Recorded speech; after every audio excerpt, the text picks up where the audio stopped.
All right, let me get my things ready here. Hello, Adam. What was that? It's Venom. We are one. That's great. I could use some more help. What doesn't this frighten you? Listen, bud, if you're not into it, find another host. I'm sure Disney Dan would be in for a collab. Oh, all right. Where do we start? I'll handle the intro. Oh, here we go. What a puppet nerd. To the puppet nerds of the world, this may sound absurd, but this is the place you need to be. We'll do an interview and then we'll stitch and glue all of the dolls we'll make and shake. If you wanna be in the know and to play like a pro, subscribe to Crutinger Puppets.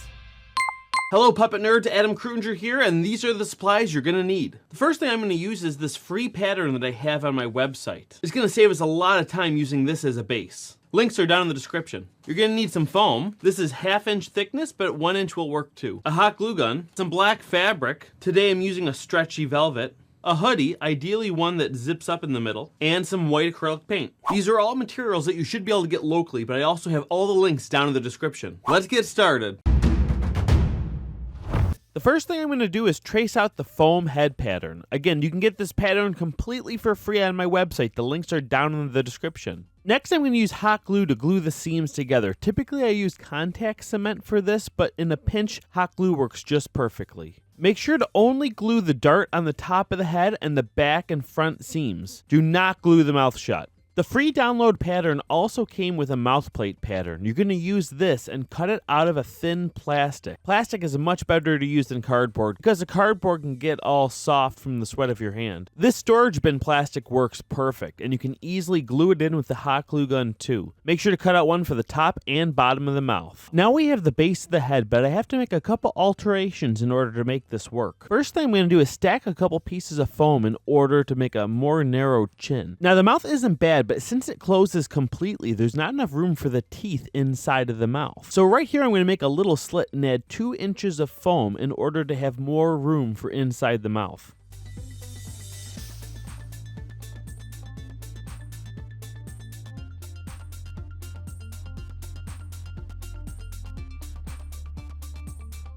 So next I'm going to put some foam inside the head so that my hand has something to press against. I call this a head cap, but you can also put finger grips in. Click here if you want to see a video on that.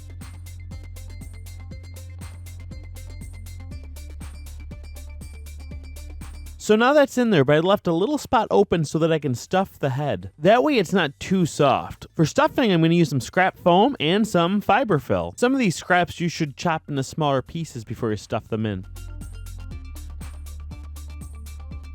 Now I'm going to glue it shut. Now this is much easier to manipulate. So next I'm going to make his chin. Like I said before, his chin sticks out a little bit more. So I'm going to stack up a couple layers of foam. That'll give me something to shape. Alright, now that I have this chin all built up, I'm going to start carving it down with some scissors to make it look more like Venom's chin.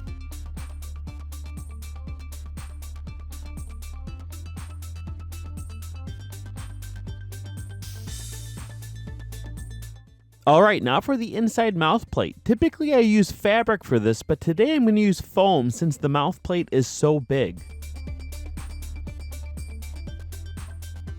You could use hot glue to put this in, but today I'm going to use spray adhesive to get a really good connection. Alright, that's looking good. Next I'm going to draw in the eyes and then build up some levels and texture onto them. For the raised eyes, I'm going to cut some little strips of foam and glue it down around the perimeter of the eyes. That'll make it look like they're sticking out.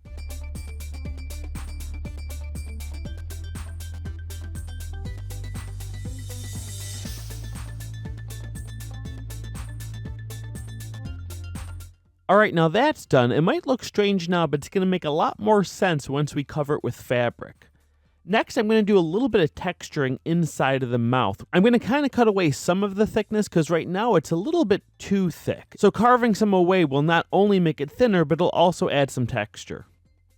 After the texturing is done, I just take a little bit of white acrylic paint and mix in a little bit of red to get a nice little pink, and then do a quick layer around the inside of the mouth and leave it to dry. Now the next thing I'm going to do is start covering it with the black velvet. Now the free puppet head pattern did come with a fabric covering, but because of the alterations, it's not going to work for this puppet now. But that's okay because Venom's texture isn't perfectly even. So what I'm going to do is take pieces of velvet and kind of chop it up and do it in layers covering the whole head. I think that'll give me more of a Venom look. So I put spray adhesive on the head and start wrapping it in fabric.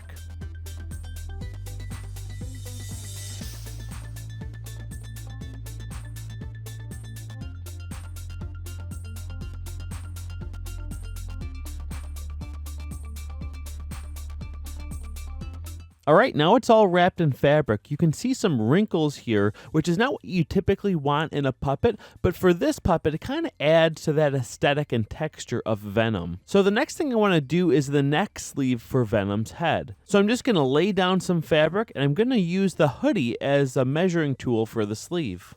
So then I'll trace it out, cut it out, and then stitch it up on my sewing machine quickly.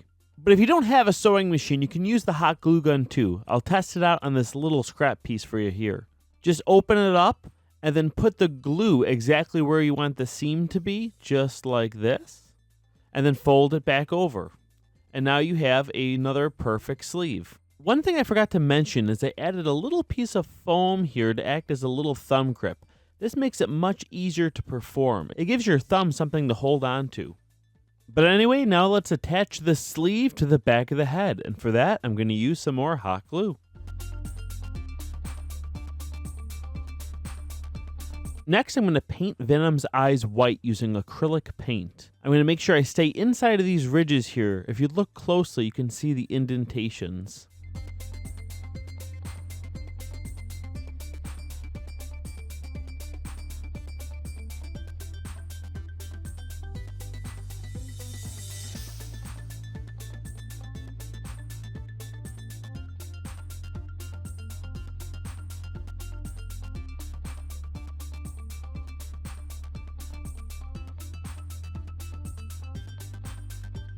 So now we have our eyes on. Next, I'm going to make some teeth, because right now he's looking a little bit like a grandpa. Now, there's a whole bunch of different things you can use for teeth. If you actually click up in the link right here, I have a whole video that I did on how to make teeth for your puppet. One thing you can use are these pumpkin teeth. These are meant for a jack-o'-lantern, and you just shove them up into your pumpkin, but it'll work for a puppet too. But for today, I'm going to use the same soft foam that we've been using. That'll make this puppet a little easier to manipulate, since there's long teeth on top and bottom.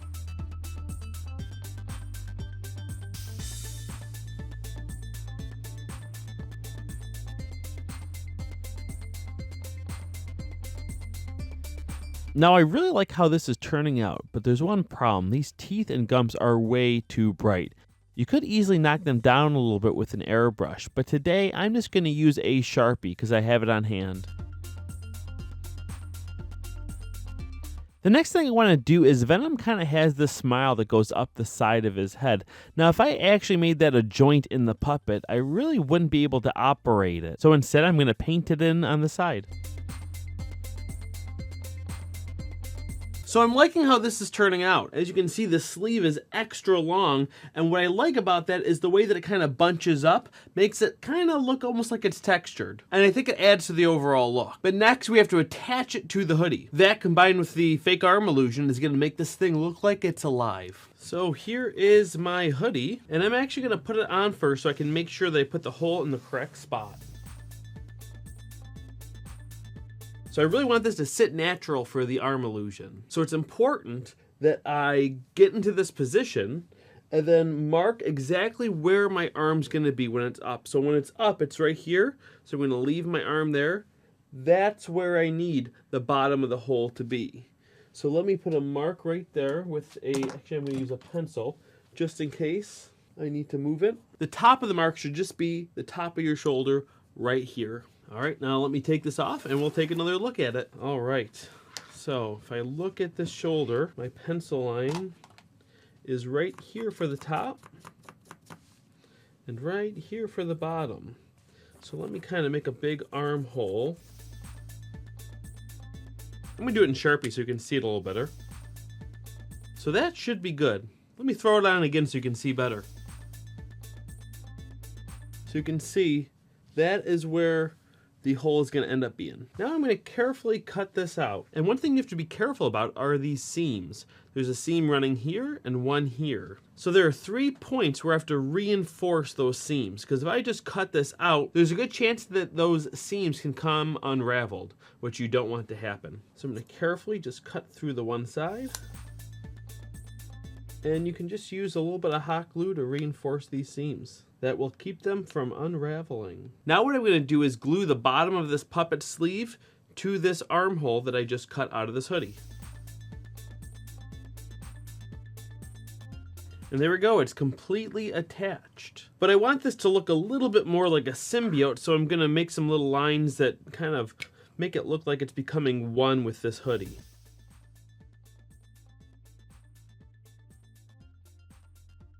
So the next thing I'm going to do is put a little slit into the neck of the puppet's sleeve. This is going to allow me access to take my hand in and out. You definitely want this because it's really annoying to have to take the whole costume off in order to use your other hand. And since I made my neck sleeve extra long, the slit is hidden in the wrinkles, so you don't have to add a zipper or anything fancy like that. And next I'm going to stuff the hoodie arm with fiber fill.